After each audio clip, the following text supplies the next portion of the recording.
Perfect sense, Ajah. Turn on the camera, then walk away. That's how you film a video. Hey, it's Ajah.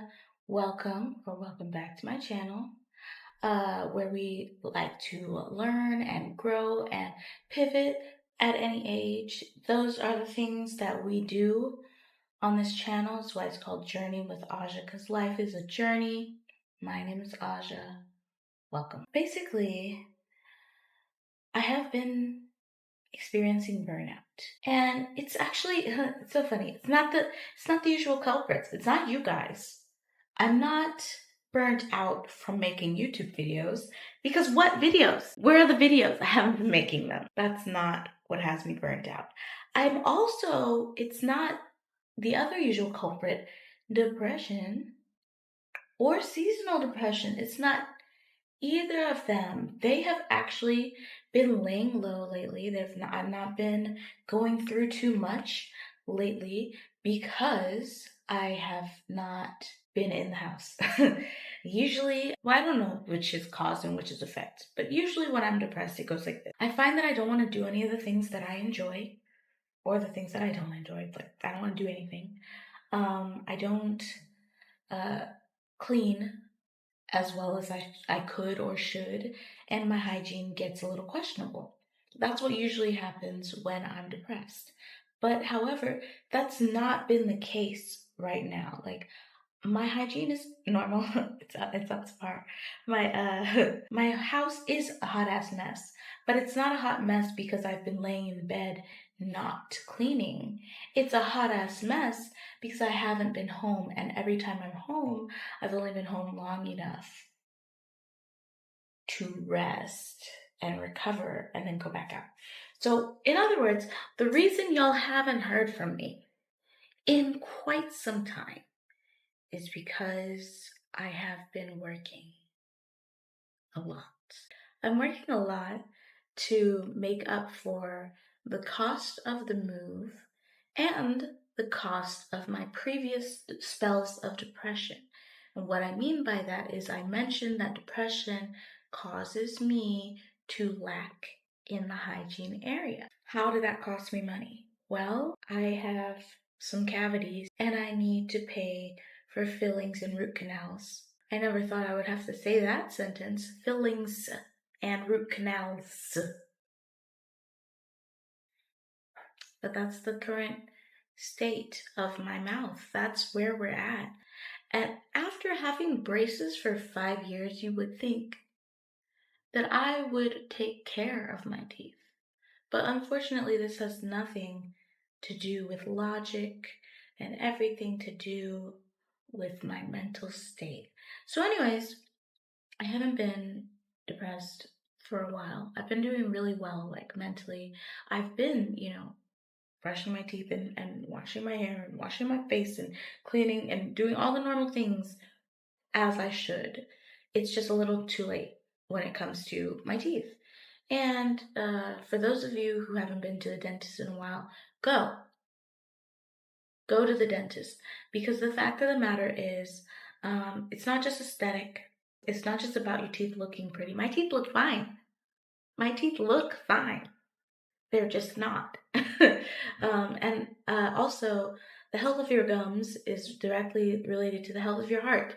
So, like, if you don't take care of your teeth, you can have heart problems, which is crazy, but true. So, that being said, I've been quite busy trying to make this money so I can pay for the work I need done on my teeth. When I get a chance to relax, I will have to, start pumping out the content a lot more better. But until then, here is a video that I do have the time and the energy to make on today. So I want to tell you guys about the terms that you will hear flight attendants use. So, I said that this channel is about growing and, pivoting. Maybe you want to go for a new job. Maybe you want to try out something different. I don't know. But anyways, here's some aviation terms. for my new job, because that's where my last pivot took me, was to aviation. Okay, so hopefully I give you all these terms in an order that makes sense. It's probably just gonna be one video because I these days feel better about making one long video versus breaking things into multiple parts. I know, like, maybe the algorithm would like it better if I made videos more often. So that would be the only benefit from breaking it into 2 videos. But I think that no. So the first term that I think I learned through this job that I think became important, maybe not the first term I learned, but the first term that I really needed to use out on the line once I started working, is pairing. A pairing is basically a trip. But the difference between a pairing and a trip is that trip can be anytime you get on a plane, and a pairing is always for work. So if you have a pairing, it means you are going on a work trip. You are going to fly for money. um, so the trip itself, the pairing itself can be any number of days. It can be a turn, it can be a 2-day, a 3-day, a 4-day, whatever. The whole trip until you get back to your base is the pairing. And so the next term based on that I'm going to give you is a turn. A turn is a 1-day pairing. So usually a turn just means that you leave your base and you come back to your base in the same day. And usually that's just 2 flights. But on occasion I have experienced this thing called a 3-leg turn. You leave your base, then you fly to a 3rd place, and then you come back. But anyways, if you're flying a turn, it means you're not overnighting in a hotel somewhere. You're not doing all this extra stuff. You're leaving your base and you're coming back to your base all in the same day. That's a turn. The only time that it's not all in the same day, there's such a thing as a red-eye turn. So if you leave your base at nighttime on one day and you return home in the morning time the next day, that would technically be 2-day turn, but nobody says that. They would just call it a red-eye turn or just a turn. So we've covered pairing and turn. And in that I mentioned a 3rd term, which is leg. So a leg is another word for a flight. But again, a flight is anytime you get on a plane. Leg is specifically referring to working. So every flight you work is a leg. So I mentioned a 3-leg turn. When you leave your base, you go to a 2nd location. From that 2nd location, you fly to a 3rd. And then from the 3rd, you fly back home. That's 1, 2, 3 legs, right? Or, so sometimes I've had such a thing as a 4-leg day where I fly from, let's say from Houston, that's my base, from Houston to Austin to Dallas, that's 2 legs, to Vegas to LA. Those 4 flights, that's 4 legs. That's a 4-leg day. Then there are 2 different things. One is a sit ready or a ready sit, and the other is just a sit. So I'm going to tell you about a ready sit first. A ready sit is when you get a thing on your schedule or you're assigned to go do this thing called sitting ready, where you go to the airport in uniform and you sit there for a certain amount of hours waiting to see if you will be needed. This is because sometimes the working flight attendant or the flight attendants who are assigned to the trips call out sick, or something happens, car trouble, they can't make it, they're running late, things like this happen. And then to make sure that the flight still leaves on time, which is like the number one thing that airlines want. They want to make sure that their flights leave on time. So in order to ensure that, they will assign people to sit ready in the airport. They're like a backup plan. So if on short notice they need someone to go be on that plane, help board the passengers until the late flight attendant arrives, that's what the ready sit is for. Or we need someone else to go on that trip. This person called out sick. Who's at the airport right now? And that's what the ready sit is for. You do get paid for a ready sit, but you don't get paid as much as you would be paid if you actually worked the flight. So if you're trying to just get more money, obviously you hope they use you when you're on a ready sit. If you're trying to go home, collect your check and go home, then you hope they don't use you for your ready sit. But anyways, at some airlines, they have people sit ready, like alternating, like sometimes you sit ready, sometimes you just have your line.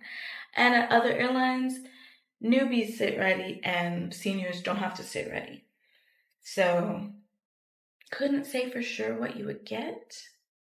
But anyway, this is sitting ready is a possibility for everyone at some point in their aviation career. So that brings me to... Okay, stop. Whatever I was saying before that, it's not important. I ran out of batteries of myself, not the camera. So I did not finish making the video, and I'm gonna finish making the video today. But first, oh my God, I had a crazy morning. So basically, the flight that I had this morning was slightly delayed, but we ended up still arriving on time to Fort Lauderdale. That's where I'm at now. And I made a stupid mistake. I basically thought I was at the same hotel as the rest of my crew, because if you're a main crew, that's how it goes. Like, everybody in the main crew gets the same hotel. The chasers might have a different hotel, but for some reason, they put only me at a different hotel today. And so I got on the wrong shuttle. I went to the wrong hotel, and then I had to call crew scheduling and get them to send me transportation to the right hotel. So all of that took like well over an hour, and I was like ready to like arrive here and be like, ugh, and just go to sleep. I mean, it's early still. It's like noon, but well, it's like 2 p.m. at this point. The point is that I was not gonna go outside today. But when you arrive to your room and the view looks like this, first of all, there's a balcony. I never had it like this, but the view looks like this. Oh, I have got to go outside. I'm soaking this up. I gotta go outside. Also, it's hot here, even though it's December. It's hot here in South Florida. So yeah, blessings. I don't know what I did to deserve this blessing, but here we go.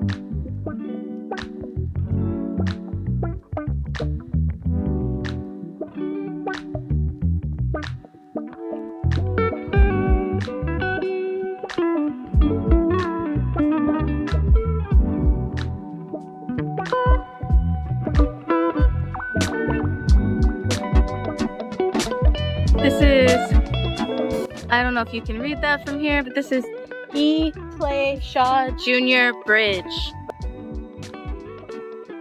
And I'm listening to Jay Park songs while I'm on a bridge in Fort Lauderdale,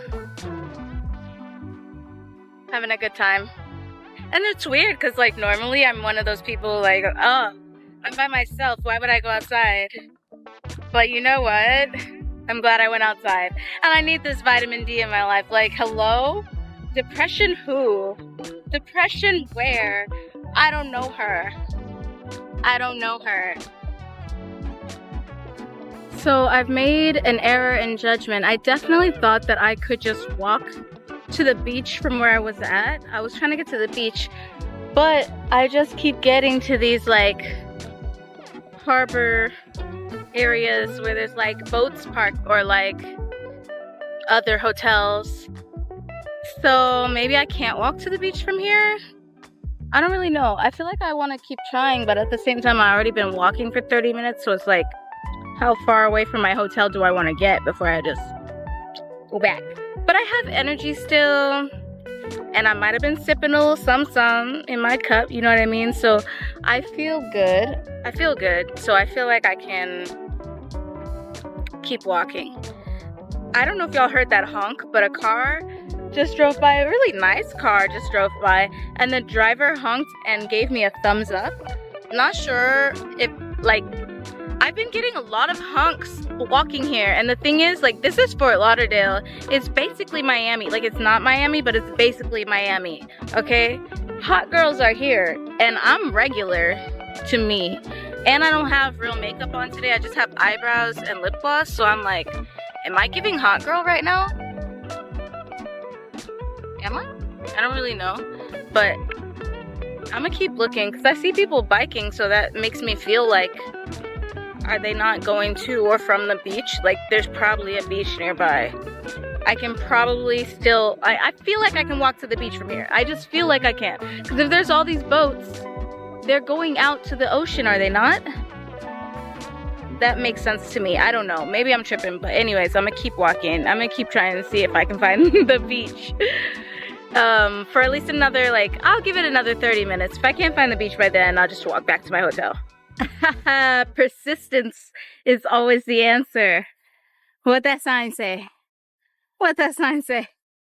Yeah, I found it. Yes, I did. Lego. Wanna grab me? Champagne.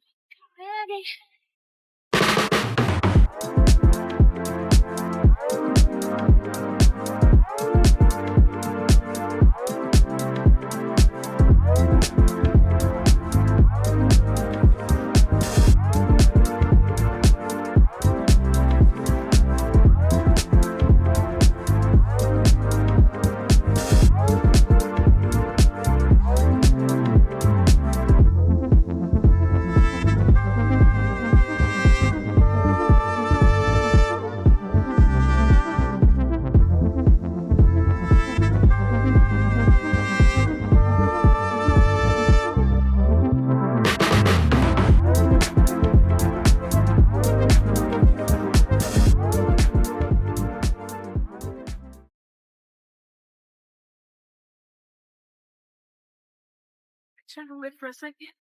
Big ass shit.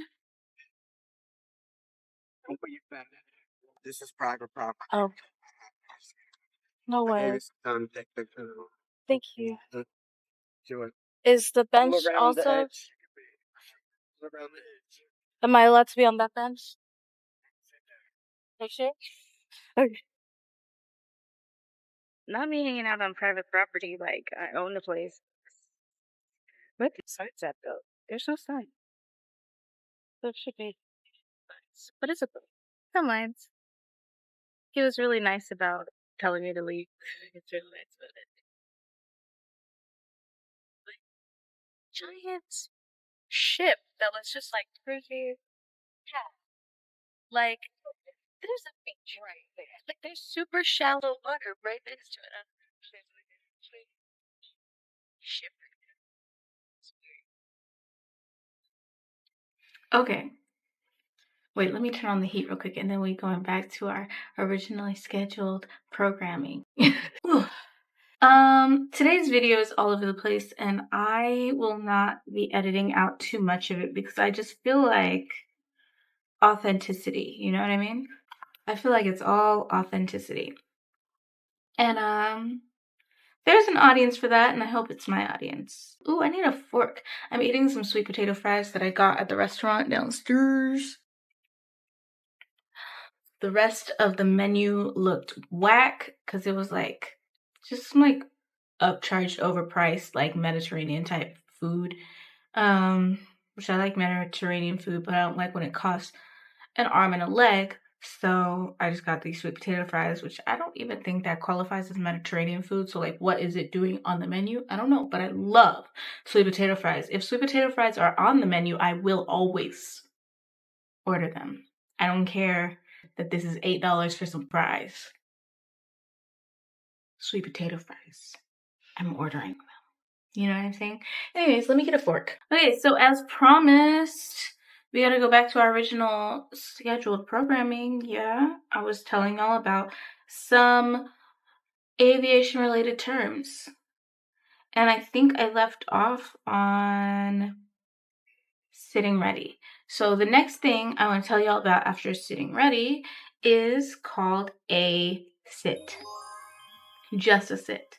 So a sit is when you have a period of time between flights that is longer than the period of time required just for boarding and deplaning and then boarding. So like, for example, let's say that I had 2 flights tomorrow. I have 2 flights tomorrow, but in between those 2 flights, I have 3 hours. That gap of time, we call that a 3-hour sit. If you're lucky, the 3-hour sit takes place on the plane, which means I can go run, get food, sit on the plane and eat it. If you're unlucky, the sit takes place in the airport. So like, let's say that my next plane, or that let's say that my next leg actually is on a different plane and that plane has not arrived yet, which is why there's a sit. Unfortunately, that means I have to get off the plane that I'm on and go sit out in the airport with the common folk.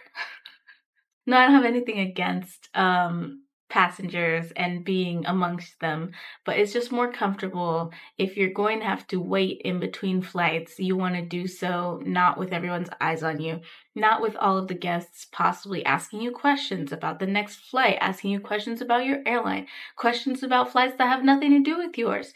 All of that, because then it's like being on the clock, but you don't get paid for a sit. You're not really on the clock. You just have to be there.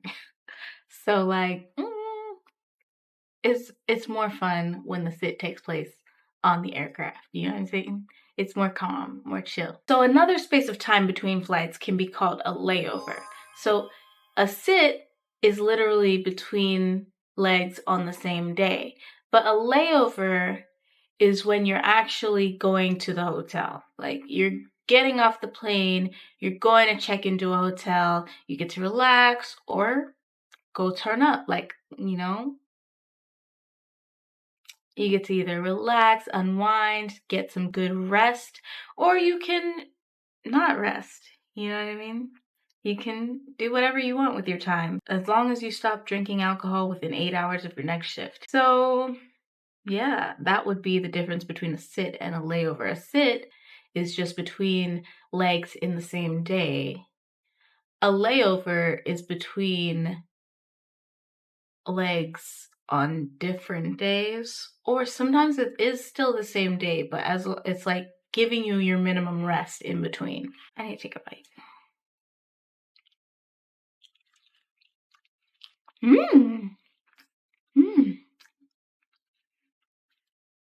It's very well seasoned. It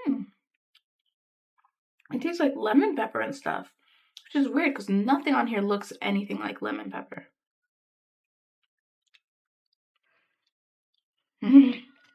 So good. One of my favorite terms right here, slam click. On occasion, you'll hear me refer to myself as a slam click shawty. Okay? The reason I say that is because I am a slam click. I slam click. When you get to the hotel room, you slam the door and click the lock. People who don't normally go outside on their layovers, they just stay in the room. That's a slam click. That's me. I usually just stay in my room. The going outside vlogs, they don't come often. Like, you just saw me vlogging today because it was special. Because I don't ever do that. I don't like to leave my room. Because you know why? Outside costs money. And I'm trying to get my paper. I'm trying to get my money up, not spend it. Hello? Outside costs money. So anyways, that's me. I'm your slam click shawty.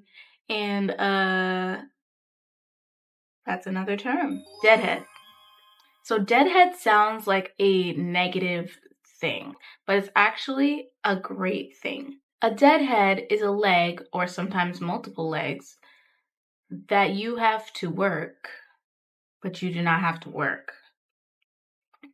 AKA, you have to be there, you're being paid to be there on the flight, but you're not one of the attendants who's attending. You're in a seat. You have an assigned seat and you're sitting. That's a deadhead. And we do that on occasion whenever like there's somewhere else that you need to be to work a flight, or you got done working a flight and you just need to get back to your base. So sometimes, the way the schedule works out, they're like, oh, we needed somebody to work this flight from like, I don't know, Wisconsin to New York.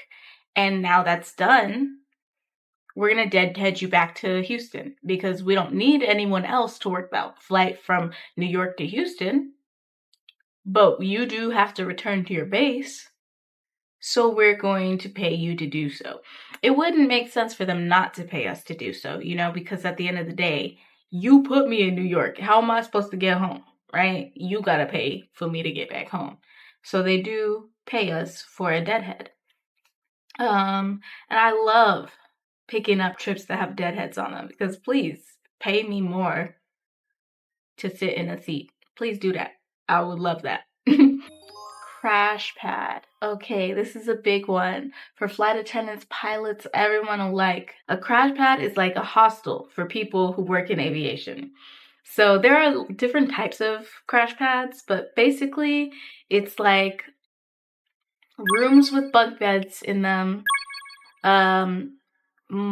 The room is usually not your own room, although there are crash pads that have like private rooms, just like there are hostels that have private rooms. But essentially it's a share house. Each person just like has a place to lay their head, essentially. You usually can't leave stuff in a crash pad. Like that's not your room for real. It's not like an apartment. It's not like a dorm room. It's just a place to crash. You know what I'm saying? So sometimes they'll let you leave like one suitcase or like a couple bags, but in general, like you're not moving in to a crash pad. That's just a place to crash. It's just a place to lay your head.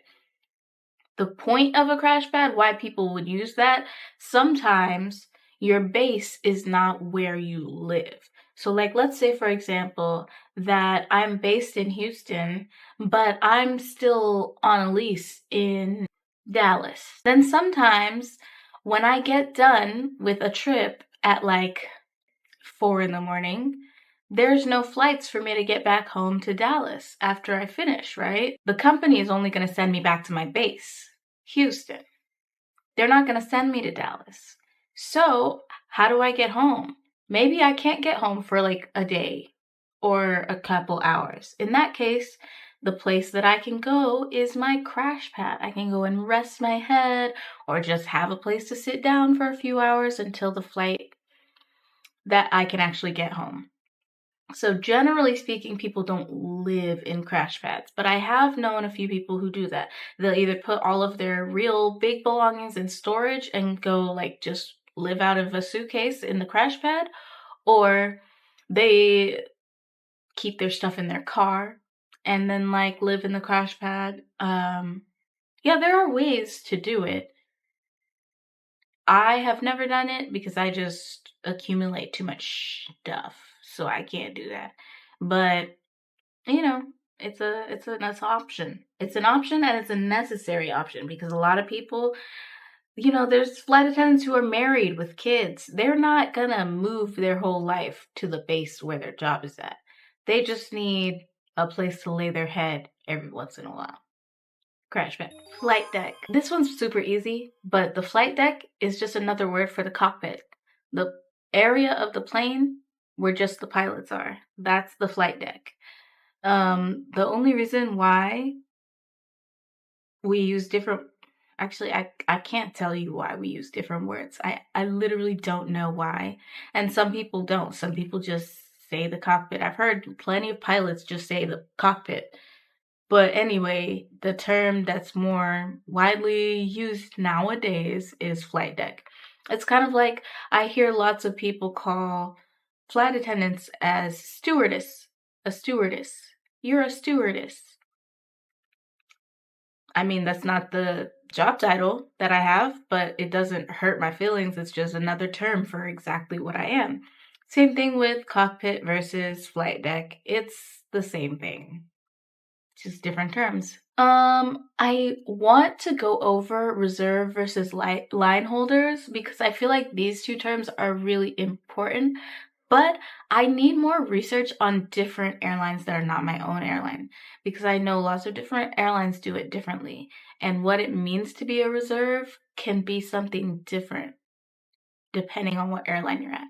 So just hold that in your pocket, the terms reserve and line holder. And, remind me another day. Remind me, hey, Aja, you never did explain to us the difference between a reserve and a line holder, or like the significance of those terms. Remind me. And finally, the cutest little term that I think is on this list is called princess parking.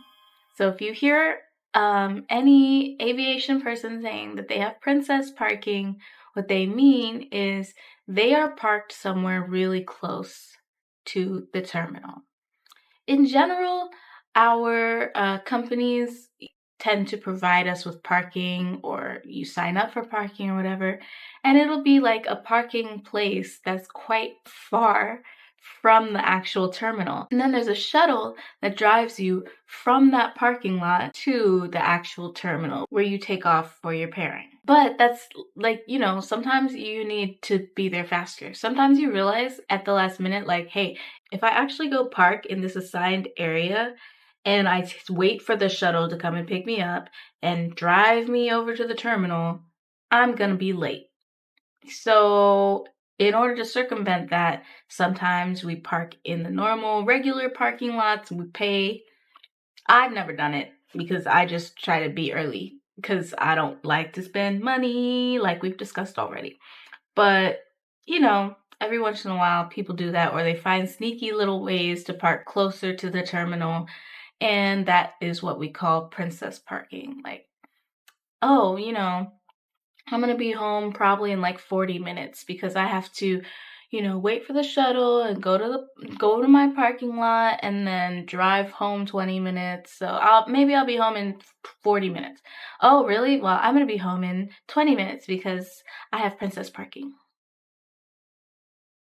Also, sometimes they say princess parking when somebody else is coming to pick you up. So like, it's really not parking at all. But like if somebody else is gonna just come scoop you from right out front, we also refer to that as princess parking.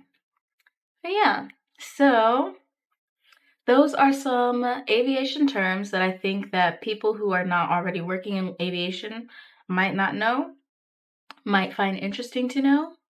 And I love sharing. So if you want to know anything else about working in aviation, or about how to start working in aviation, or about anything related to being a flight attendant, leave it in the comment section because I read all my comments. I try to reply to all my comments and I care. Thank you for asking. Okay. So bye.